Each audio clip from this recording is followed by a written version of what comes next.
Hey listeners, welcome to Grit and Growth, where we explore what it really takes to achieve excellence in sport, leadership, and everyday life. We're talking mindset, character, and faith in action. The daily pursuit of becoming your best in every arena. I'm Justin Simpkins, founder and director of Prairie Hockey Academy, storyteller, passionate about growth, and reader of books on leadership and personal development. And I'm Shane Sowden, head coach of Briarcrest men's basketball, a mentor to coaches and youth who believes leadership starts with the heart and grows through purpose. Hey, we've been friends for over 15 years, and this podcast builds on conversations that we've shared with each other and with mentors, coaches, and leaders who have helped shape us along the way. So get ready to rise to a higher level of excellence. You're listening to Grit and Growth. Let's dive in.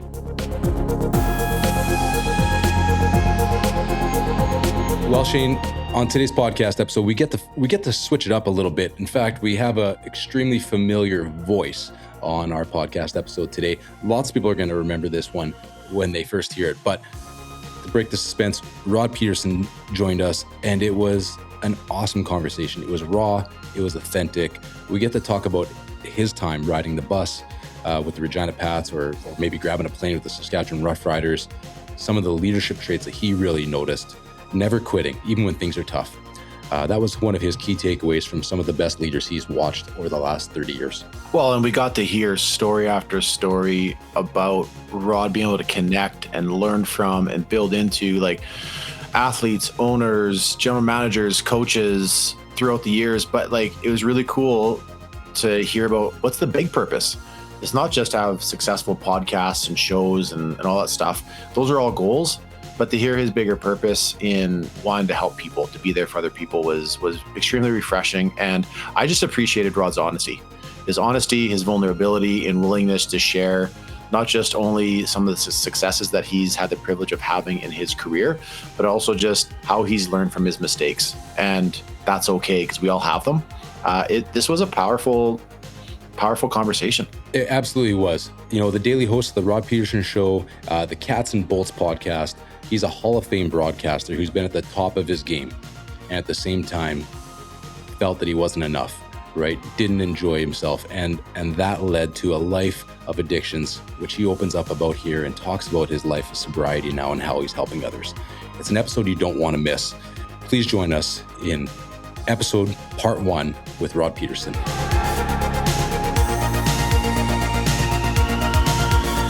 Rod, thanks for joining us today on the podcast. Really excited to chat with you. Thanks for having me, guys. I'm looking forward to it. Oh, fantastic. And so we'd like to ask some of our listeners right off the start, like, you've been around high performers, not just athletes, but like whether it's ownership or executives for the last few decades. And something just we like to ask our guests, how do you define excellence, and what are some of the characteristics that set apart some of the best leaders that you've been around? You know what? It's funny you asked that, because I identified that 4, 5, 6 years ago. I was thinking about exactly that for all the reasons you said: players, coaches, owners. One identifying trait out of them all: they didn't quit. I know that sounds very simple, but there's been a lot of talented people that, for whatever reason along the way, quit. Didn't have the drive, didn't have the tenacity, didn't stay with it. Like there's naturally gifted people in all of those roles, but there's a lot of gifted people that quit, you know, and it's, I could sit here and talk about this forever. You hit me with a good one right off the start, but it's like, I know I was talking to Jeff Reinbold. If you guys are football fans, he's now at Hawaii as the defensive backs coach, University of Hawaii. But we were talking about a friend of ours that was going to get out of the business because it wasn't going the way that he wanted. And he goes, well, I'll tell you what, if you quit, I'll guarantee it won't happen. And I'm like, right there on that sentence that's how I would answer that. I mean, there's a lot of other qualities too, but not quitting would be number one. I like that. I mean, name of our podcast, Grit and Growth, right? It answers this idea that sometimes you just got to tough it out. Sometimes you got to be gritty, and you can't quit. And that growth is intentional, and quitting, well, it's an intentional action that was going to limit your growth. So, Rod, what are some examples? Again, like I'm thinking, I'm excited to have you on the show, and so I'm thinking back to, I miss hearing your voice on the Riders podcast, on the radio podcast. I miss going to Old Taylor Field, sitting on those old bleachers, the red, the yellow, all the blue, all that kind of stuff. Hearing you on, I grew up in Moose Jaw, got to hear you, on the Pats, all that kind of stuff. But like, what are some examples like of great leaders that you've seen who haven't quit when really everybody around them is probably saying like, just, what, it's okay, just be done.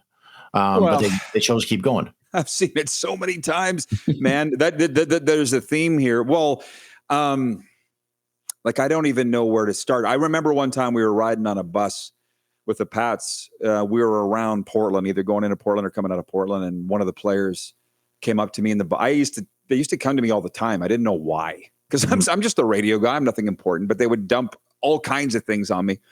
And one kid said he was thinking of quitting for a variety of reasons. You know the kids. Wasn't getting the ice time, wasn't getting the opportunity, all of that. And I encouraged him not to quit, And then one of the other players stuck his face in between the seats once the player left. He said, "What do you want?" And I said, "Well, it's kind of between us. He's just struggling right now." And he goes, "Well, is he thinking of quitting? Because I'll tell him to quit. I'll take his ice time." And it's just, so there's always somebody around that will encourage you to not pursue your dreams. That's just one story that pops out in my mind.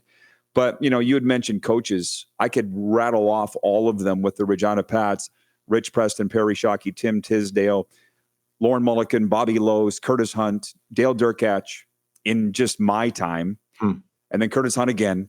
They were all great. That's how they got into that position in the first place. And then with the Saskatchewan Roughriders, they were Cal Murphy, Danny Barrett, Ken Austin, Ken Miller, Greg Marshall for a brief period, Corey Chamberlain, Chris Jones. Those guys were all greats too. I'm one of those guys, and you guys are smart guys. I feel like we take the good things from everybody. I remember asking Donnie Clark way, way, way back when I was the 20-year-old voice of the PA Raiders. I said, "Who's the coach that had the biggest impact on you?"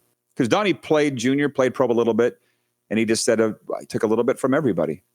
So, I mean, if we want to get into specifics of all those guys, I could give you some, but I've learned from all of them. One is Perry Shockey, who very incidentally just came into contact with me a few years ago. We probably hadn't talked, not that we weren't talking, but for like 15 years after he got fired with the Pats. And I was so young then and dumb, I didn't really understand what was going on. Shocks was trying to drill old school discipline into the players, and they didn't want it.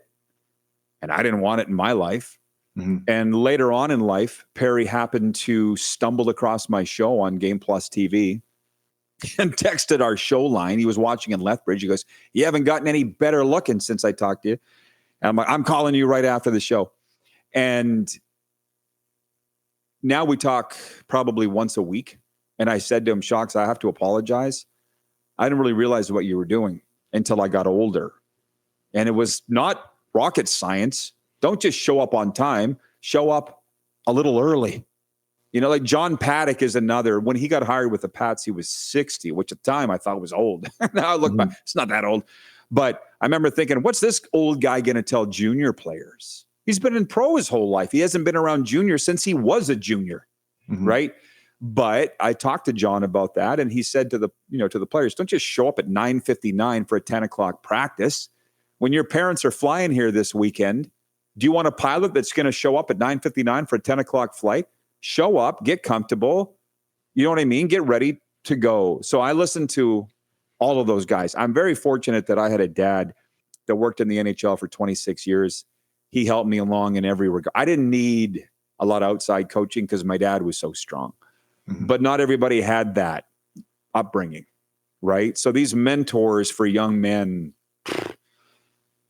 I take my hat off to all of them. Yeah. Quick story, Rod. I don't want to sidetrack this. I mean, this is great. Your dad impacted me, and you probably don't know that. But he was incredibly generous to me. I don't know if he was to everybody, but I was a young guy. My dad was a scout. We were at lots of Pats games. We would be sitting up in that top left corner of the second deck, and I want to say his name was Jim. Is that right? Is that Yep. Dad's name? Yeah.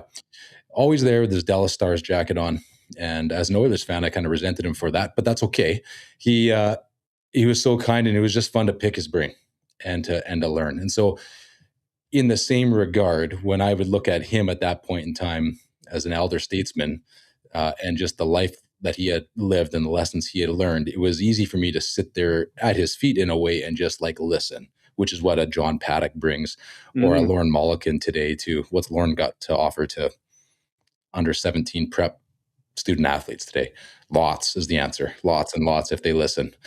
And so that's my experience from what, just to hear you talk about what your dad offered in all those years as No, well. thank you for saying that. He was so special. And for years, I was just telling somebody the other day, and my brothers have said too, that my dad was so far ahead of his time and that he was traveling around the province talking to AAA teams, junior A teams, WHL teams about life, substance abuse, and all the rest. And years later, he would leave a stack of his cards at the door for the players to take, and they all took them, business cards. And then dozens of players came up to him that I saw years later, because my dad and I were together so much. We were working in sports, but for different teams, and going, Mr. Pedersen, you made such an impact on my life that day. Blah, blah, blah. It's happened dozens of times. That's just when I was around. I can't imagine how many when I wasn't there. So yeah, that's a special guy. Yeah. So with that, when you think back over your career, what's been the best part? What's been the best part of the last 25 years? Being able to never work a day in my life. That would be it. And I grew up on the farm, right? And it's funny because I hated it. My dad loved it. He could never understand why I didn't like it. I'm like, I don't know, Dad. I just don't like it. And so when I turned 17 and went away to broadcast school in Calgary, he was like, Dad, see ya. And he was like, see ya. He was as happy to see me go as I was to leave. This is all I've ever wanted to do. So I enjoy that. Every time I settle down to watch a game, I feel good and warm and fuzzy. And coming around now to the age that I'm at 52, I still like doing the games. I like doing my show, but I like helping young people like my dad. It means so much to me to be able to do that. Because I used to think there's no way that I will ever know as much as this guy. I'll never be able to help as many people as my dad did. I'm just doing it in my own way. It's just because so many young broadcasters come to me, but also young athletes. I do the Moose Jaw Miller baseball, and I just love being there for the players if they need something, or the young broadcasters. Because I don't know, it's just everybody says, well, it is different from our day, but these young broadcasters always say, what's your secret to your longevity? I said, showing up every day and giving my best. That's the secret. So if you can't do that, you don't have a chance, So having a long career and then looking back and going, damn, that's pretty good. But not hanging my hat on that. Like with the Millers, the players' ages are 18 to 22. And I enjoy meeting the parents. When I got out with the Ryder thing, that hurt so bad. I was so ugly. I'm like, I'm never calling games again. I don't want to get close to a team. It hurt. And then the Millers offered me that opportunity to come and do baseball. I'm like, I've never done baseball. I'll give it a shot. I'm like, but I won't get close to the players. Nope. That lasted like a day. And then their families come up from the States. I get to know their parents, and the dads have said, it's nice knowing that you're around, that if my boy's in trouble, they can call you.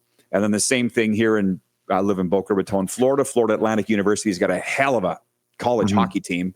And same thing. I've gotten to know the players, their dads. They're from all over America, some from Canada.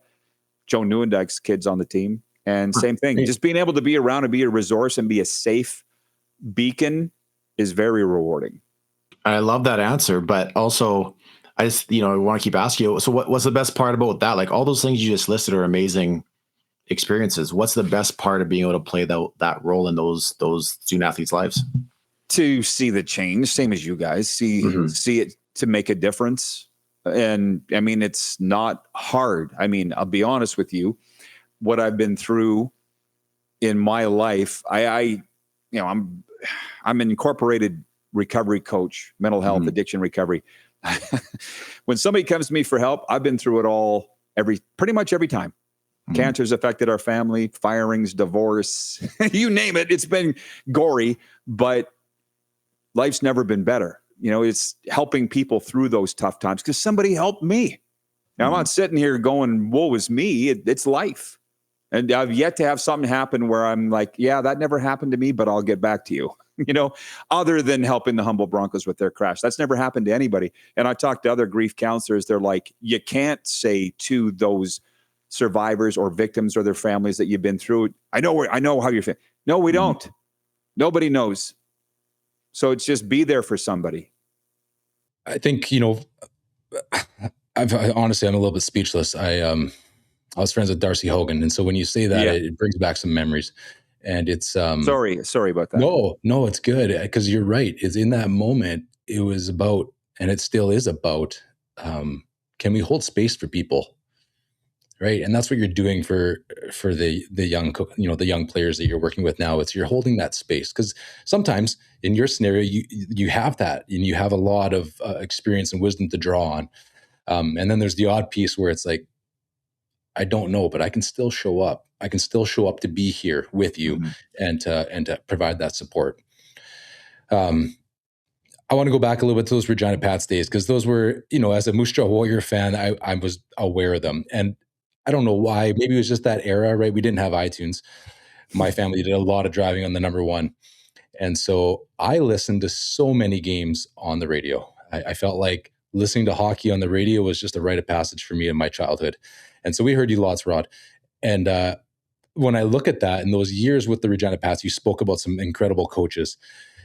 Is there any athletes that really stood out to you as a true leader, but not just in their talent, but in that professionalism piece that you talked about, like in how they carried themselves, how they showed up for others? Maybe they weren't the guy looking to try and get someone else to quit so they could take ice.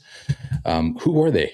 And can you still share a story? Yeah, it's funny, by the way, because I remember all the names. I remember who that kid was that said, I'm going to try and get him to quit. There is a karma thing involved in life. He probably shouldn't have said that. But by the way, I appreciate what you're saying about listening because I loved every single second of doing those games. And I grew up a Pats fan. That was my lifelong dream, was to be the voice of the Pats. I never wanted to do football. It was awesome, but that was not my life path. So I appreciate you listening, and you could tell that I loved it so much. But I was such an idiot. I wanted to win so bad, and I hated the other team so much. I think that came through. It's funny because in Moose Jaw, I've got such a warm welcome. I'm like, you guys shouldn't like me. And the funny thing, it's like they all got over it. And now Winnipeg is like the number 2 city for viewership of my TV show. I'm like, you shouldn't like me either. But the thing is, they always admired the passion. People can sense it. What was the question again? Just any of those athletes that you can recall. Oh, yeah. Well, I get it all the time. Leader. Yeah. Okay. So, it's funny because I went into Swift Current to MC the Saskatchewan Hockey Hall of Fame induction 2 summers ago, and I could feel they didn't like me in the room. I'm like, people, it's been 15 years since get over it. It's Swift Current. And I've said that people often ask me, who's your favorite Pat of all time? And I say all of them because they all are. But I said, if you have to specifically nail me down, I'll say Jordan Eberle for a couple of reasons. Dale Durkach was our coach when Ebbs was coming up. Hunsey was when he was a rookie, but when he was really became Eberle, like the world junior star, Durkach was the coach. And I will never forget, Durkach pulled me aside and he's like, hey, can you kind of pump the brakes on the Eberle hype? And I'm like, why? And he goes, well, the other kids, it's getting back to me. They're jealous of Jordan. What? I snapped as much as I could. I'm like, I don't see them on the ice first thing for practice and the last guy off. And I've known him since he was a kid. They had to drag him off the outdoor ring. And he's an unbelievable young man. What do you mean they're jealous of him? Dale's like, I'm not saying they're right. He goes, it's just a bit of a problem in the dressing room. That was the first that I started to see the change in the players, to be perfectly honest with you. And I wasn't doing it much longer after that because I'm like, this isn't fun. I was upset. And Jordan let it roll off his back.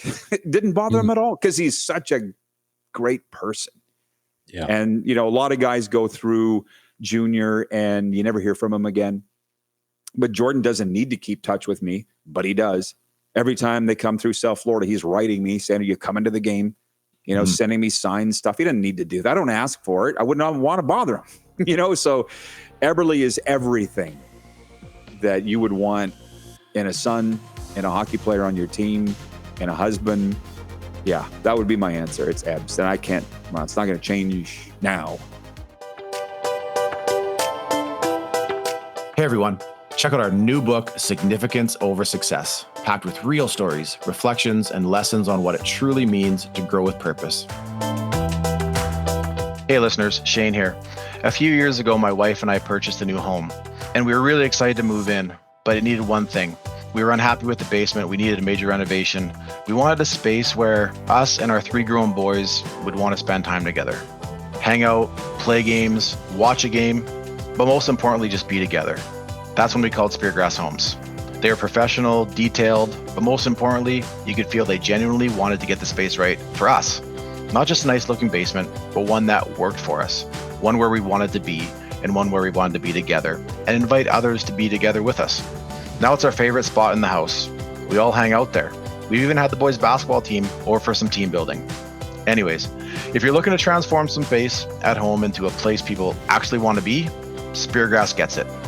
They do renovations, new homes, windows and doors, all sorts of projects. And with, most importantly, integrity. Trustworthy, thoughtful, easy to work with. You can find them at speargrasshomes.ca. SPEARGRASSHOMES.ca. This has been awesome. I mean, you've ridden some buses, a lot of them, and you've seen a lot of incredible athletes, and you're doing some amazing work now. Your shows are successful, Rod. You're living down in Florida, enjoying it while those of us are up here in freezing rain at the moment in Saskatchewan, and so in so many ways, there's this element of success happening. But you spoke about even your own journey, and maybe we should jump into that a little bit. I know that you've got a date, and I want to say it's even, I don't know if it's on. I mean, you have an organization as well with the Pedersen rehabilitation network, right? In that coaching, like you mentioned. Mm-hmm. Is it January 25th? Was that the date of January 27th, 2015? 27th, yeah, 2015. Yeah. Right. It was your sober date. And so life wasn't always, like you mentioned, you've been through it. There's been some hardships and some roads to get here. We'd love to talk to you a little bit about that sobriety piece and just even some of the, as we go along here, the pitfalls that maybe a lot of us men can fall into, men and women, but men, we're talking to men here amongst us and a lot of young athletes that both Shane and I get the opportunity to lead. Mm-hmm. And it's like, I just want to talk to them about this stuff and be genuine and authentic with it. Ask away. I'd be happy to talk about it and glad you asked. Yeah. I mean, talk to us a bit. I mean, so January 27th, 2015. So it's been over 10 years. And that was the day for you that you made a decision to be sober. Well, it wasn't my decision. I faced an intervention, actually, which is ironic because I now give interventions, and it's very easy to give them once you've been in the chair getting them. You know what I mean? And so I can laugh about it now. It took many, many years to be able to not cry, talking about it. I can boil it down to like one sentence. And I'm so glad that I went to work in the recovery industry because I wanted to understand what I was dealing with. And it's not that I loved drinking. I hated being sober. I hated the person that I was. So I would find any way to escape it.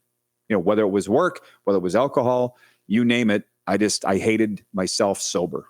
There's a really big reason why I drank so much. And it was an embarrassing amount. And it was literally that day I had went out for lunch with a friend of mine, a beer lunch to Leopold's in Regina, and shouldn't have, but did, went into work. Went on the radio, blackout drunk. I didn't even remember it. It was a combination of antidepressants I was on, and I was on the antidepressants because I'd already screwed up my life and drinking. And I woke up the next day not knowing how I got in bed at home. And I said to my boss, I don't know what happened. It'll never happen again. And he said, you're suspended till we decide what to do with you. That was January 27th. 26th was the day before. And I never drank again. But they said, you're either getting help or you're terminated, and you're probably going to lose your family too. So it was a very easy choice for me, I thought, to get into recovery. And then the more I learned about it, the more I went down the rabbit hole of wanting to learn what my issues were. And like anything, what do we say? It's the bullet hole is your problem. Alcohol is just a bandage, or drugs, or whatever people use. I never touched drugs because booze did enough to me. But once I started to see what caused the bullet hole, that's when things got better. And now I was thinking about this the other day because our show's gone to the television in Las Vegas, and people are like, how do you just live take comments from the viewers like you do? I'm like, that's nothing. They're like, you never know what's coming up from the viewers. I'm like, try walking into a room with a meth head or a crackhead, or a deranged alcoholic. That's stressful. Being on the sports every day, TV, that's not. So anyways, when I go into that room, and I only deal with males for sure, but also usually just athletes, military, entertainers, some business people. I know that how you're acting isn't you. So let's talk about what's bothering you. And it's like turning a key in them and they just spill. But if you don't know how to ask those questions or what questions to ask, because I've been in your shoes and it sucks. You want to keep living like this? No. Okay. What are we going to do? So the goal is you guys are with the young men. It would be what's the saying? It's easier to build young boys and girls than repair men and women. Mm-hmm. Is it ever easier to stop those problems early? Because you can. You guys probably know that. Rod, you said you didn't like who you were sober. And I'm just thinking of, I'm thinking of former teammates.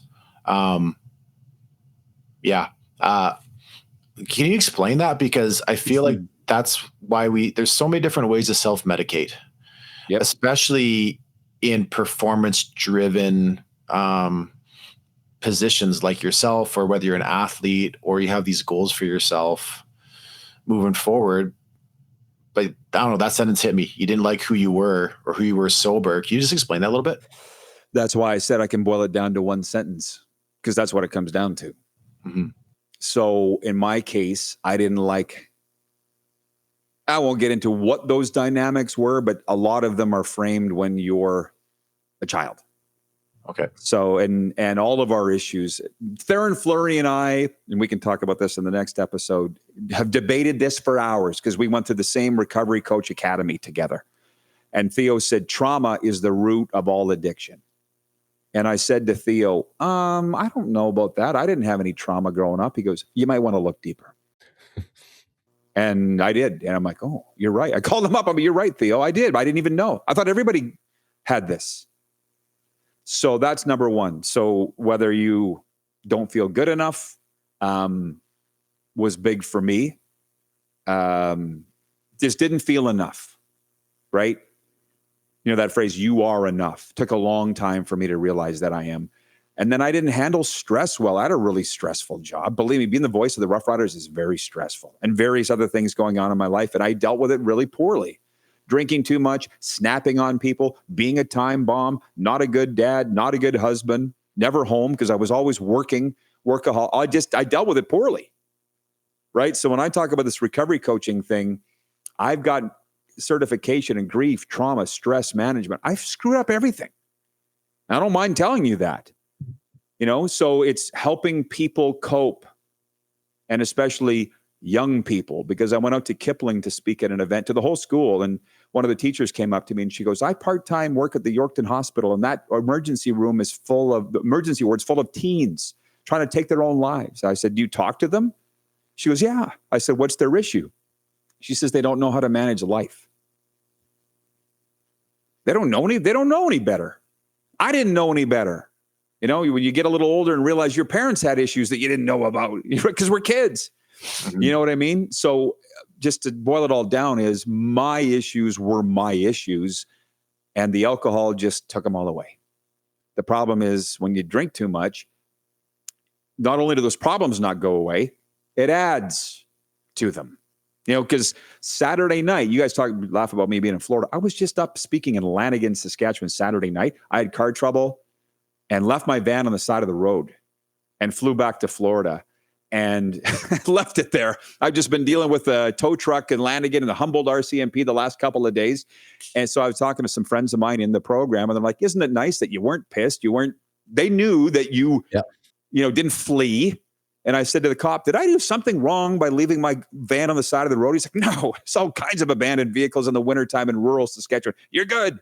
They said, you should have called us first. And I'm like, well, I didn't know. Anyways, I handle things really well now, and I try to help people not do the dumb things that I did, because I caused a lot of pain, haven't for a long time. But sorry, that's a kind of a long-winded answer to your question. But well, you bring up, and I don't want to go down like Theron's story is well documented. Mm-hmm. But when you said that, like, I grew up in Moose Jaw on Grayson Crescent, and his girlfriend when he played for the Warriors, Shannon, was my babysitter. And Theron would drive past us playing street hockey all the time. He'd stop. He'd ask us, like, who are you guys today? And like, well, I'm Troy Edwards, or I'm Glenn Seymour, or I'm, all those guys. And and then I remember him hanging out at our house one time when she was babysitting, and you never knew. And when you said you didn't feel like you're enough, and I think at the heart of every, and I'll stick with boys or men, we have this question: not only am I enough, but do I have what it takes? And I think back to like your story, your Theron story, and just you coming alongside, whether it's the Millers or the Pats or whoever right now, and just talking with them. And I look back and I think, like, would Theron's story have been different if he had that back in the 80s in Musha? I don't know, maybe, but like, I know the conversation around all that stuff has changed, and we can have that, but I'm finding in our social media age as well, man, like just connecting with my athletes. How are you doing? Where's your like their identity is so caught up in their performance, but if they don't have a good game, or it can put them in a tailspin because they have all these outside pressures. So yeah, that whole idea of like, do I have what it takes? Well, yeah, you do, but sometimes you need somebody to come alongside you and remind you of that. Yeah, you do. And that's why I say I was so lucky to have the dad that I have, because I'll tell you why. I wasn't that serious about playing hockey. On my dad's deathbed. Are you guys folks still alive? Have you had the end of life discussions with your parents? My parents are still here. My wife's parents are both gone. How about you, Justin? Both sides are still here. Okay, well, wait till you see what's coming.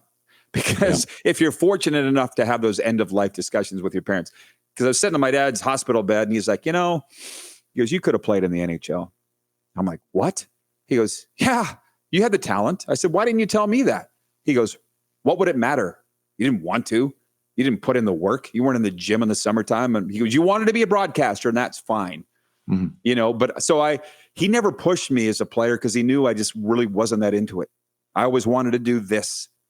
But I look at these players whose the parents are in a lot of cases so hard on them. My dad never pushed me for that. He supported whatever I wanted to do. Not every kid has that ability. And then you mentioned the social media age. My God, I swear, with all the trials and tribulations that I go through, I'm like, this is teaching you so you could help somebody down the line with haters. My God, it's like the higher I rise, the more haters I get.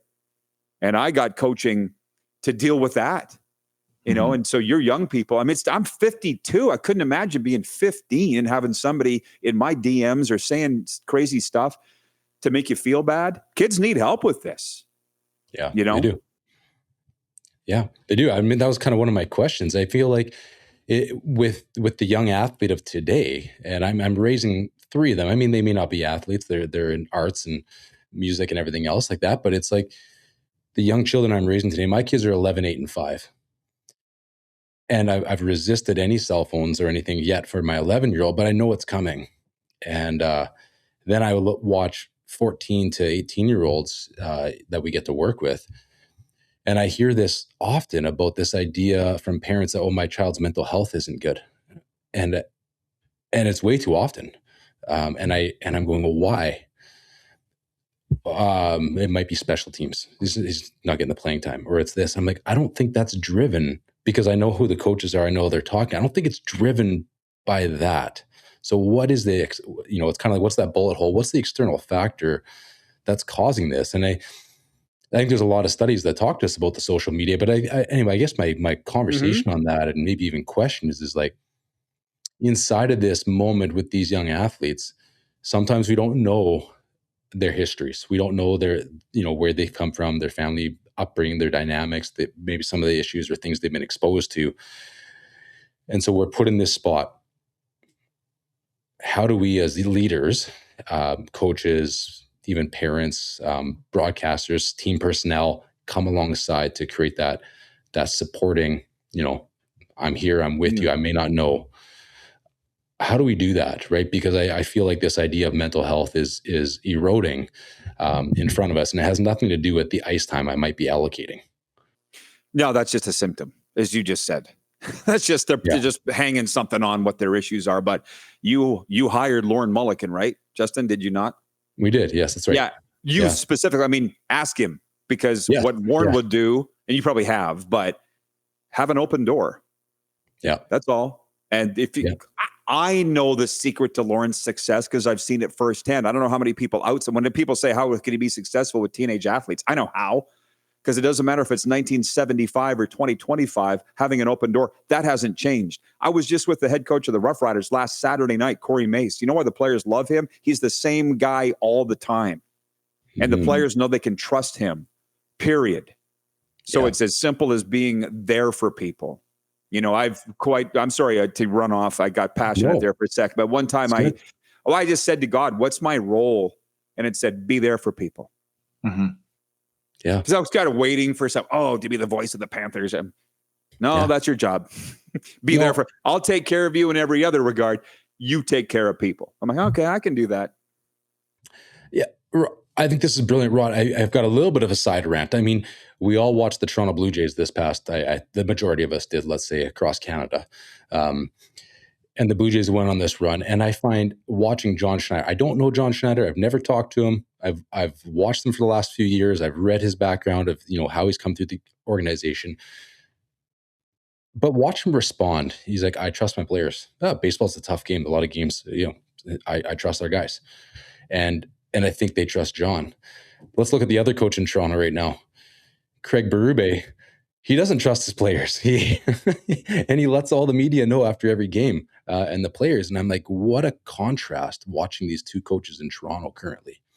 And so when you go back to a Corey Mace or a Lauren Mulligan, it's that idea, right?